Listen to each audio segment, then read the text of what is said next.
আমিও তো হানাফি।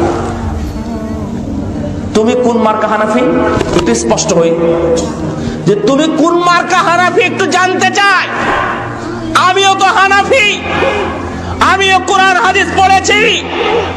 কোন জায়গাতে লেখা আছে ইমাম আবু হানিফার বক্তব্য, যে ইমাম আবু হানিফা বললেন, রাসূলের কথাকে উল্টি দিয়ে বলে দিলেন যে না, 2 রাকাত না, তোরা 4 রাকাত পড় আমার অনুসারীরা। কোন বাপ তোমাকে পড়াইছে, কোন হুজুর তোমাকে পড়াইছে, বের করে দাও। আমার সাহাবীরা, হজ্জের বিধানগুলো তোমরা আমার কাছ থেকে নাও, হজ্জের বিধানগুলো তোমরা আমার কাছ থেকে নাও, অন্য কারো কাছ থেকে নিলে চলবে না, আমার কাছ থেকে নিতে হবে। আমার কাছ থেকে নিলেন, অথচ আমরা রাসূলের কাছ থেকে বিধান পেলাম। বিধান পাওয়ার পরে আপনি আরাফার ময়দানে যান। যারা অনেকে আছেন এখানে, প্রবাসী ভাইরা আছেন, তারা অনেকে জানেন। আমি এই বছর হজের অভিজ্ঞতাটাই বলি। প্রতি বছরের অভিজ্ঞতা আছে আমার, 6-7 বছরের অভিজ্ঞতা আছে। এই বছর গিয়ে টাটকা অভিজ্ঞতা হয়েছে।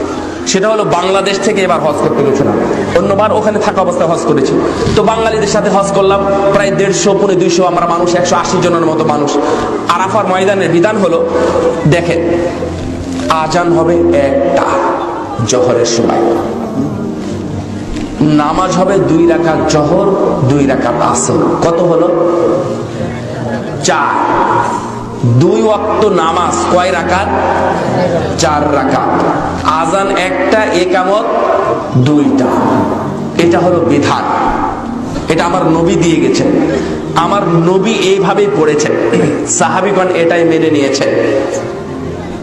লক্ষ লক্ষ মানুষের জামাত হয় এক জামাতে। এই বছর গিয়ে মানে আমাদের সাথে যারা ছিলেন তাদেরই আলেম ওলামা সব মিলে তারা সালাত আদায় করলো 4 রাকাত জোহরের। তা আমি বললাম যে একই সালামে কি জোহর আসর পড়লেন নাকি? বলছে না, এটা তো আমরা জোহর পড়লাম।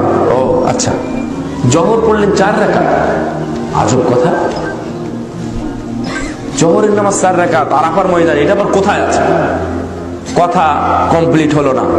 আসরের সময় আবার দেখলাম যে তারা 4 রাকাত আসর পড়লো। বিশাল বড় জামা, আমার পিছনে অনেক মানুষ আছে ধরে নেন, তা আমার অনুসারী যারা তারা তো ওভাবেই পড়বে। তো আমরা পড়ে নিলাম তখনই 2-4 রাকাত জোহর আসর, কিন্তু আসরের সময় আবার আসর পড়লো।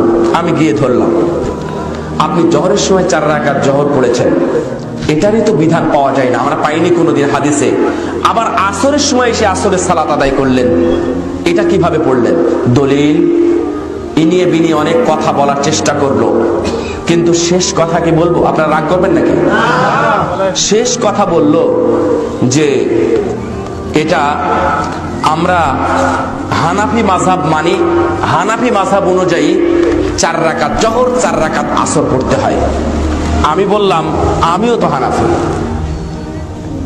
তুমি কোন মার্কা হানাফি একটু স্পষ্ট হই, যে তুমি কোন মার্কা হানাফি একটু জানতে চাই। আমিও তো হানাফি, আমিও কোরআন হাদিস পড়েছি। কোন জায়গাতে লেখা আছে ইমাম আবু হানিফার বক্তব্য, যে ইমাম আবু হানিফা বললেন, রাসূলের কথাকে উল্টি দিয়ে বলে দিলেন যে না, 2 রাকাত না, তোরা 4 রাকাত পড় আমার অনুসারীরা। কোন বাপ তোমাকে পড়াইছে, কোন হুজুর তোমাকে পড়াইছে, বের করে দাও। আজব কথা, 2 রাকাত নামাজকে 4 রাকাত বানালেন, এটা আবার কিভাবে হয়? বিধান যখন এসেছে, যতটুকু এসেছে এবং যেভাবে এসেছে, তখন ততটুকুই ওইভাবেই মেনে নিতে হবে। যখন এসেছে, যতটুকু এসেছে এবং যেভাবে এসেছে, তখনই ওইভাবেই ততটুকুই মানতে হবে।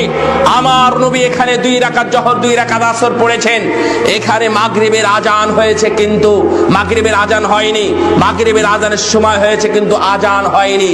বিধানেই নাই, তাই আজান হবে কিভাবে? বুঝেননি কথা? এই বছর যখন আরাফার ময়দানে মাগরিবের সময় হলো, তখন ওখানে মিনিমাম 20 লক্ষ মানুষ অবস্থান করছে। তখনও অবস্থান করছে মিনিমাম 20 লক্ষ মানুষ। 20 লক্ষ মানুষের মধ্যে যদি জাবালে রহমত, ওই পাহাড়ে উঠে যদি আপনি চারিদিকে এভাবে তাকিয়ে দেখেন, তাহলে শুধু সাদা পোশাকার মানুষ দেখতে পাবেন। একজন মানুষকেও আপনি ইবাদতকারী দেখবেন না যে একটা মানুষ নামাজ পড়তেছে। কি এক জায়গা! বিধান এভাবে এসেছে, এভাবে মানতে হয়। রাসূল সাল্লাল্লাহু আলাইহি ওয়াসাল্লাম হজের ব্যাপারে বললেন, আমার কাছ থেকে বিধান নিতে হবে। আর তুমি বাপ দাদার 14 পুরুষের কথা থেকে কোন কথা নিয়ে এসে বলো এইভাবে সালাত আদায় করতে হবে? মানি না তোমার বিধান। রাসূল সাল্লাল্লাহু আলাইহি ওয়াসাল্লামের বিধান যতদিন দুনিয়াতে থাকবে ততদিন পর্যন্ত আমরা তার বিধানই মেনে নিব। কেউ যদি রাসূলের নামে বেদাত করে তাহলে আমরা তাকে পরিহার করব, যে কোনো মূল্যে সালাতি হোক আর সিয়ামি হোক না কেন।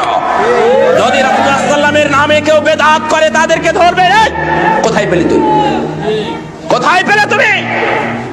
রাসূল সাল্লাল্লাহু আলাইহি ওয়াসাল্লাম জিন্দেগিতে যতদিন বক্তব্য দিয়েছেন ততদিন বেদাতের কথা বলেছেন, যতদিন বক্তব্য দিয়েছেন ততদিন বেদাতের কথা বলেছেন, ততদিনই বলেছে যারা বেদাত করে তারা জাহান্নামী, যারা বেদাত করে তারা জাহান্নামী, যারা বেদাত করে তারা জাহান্নামী।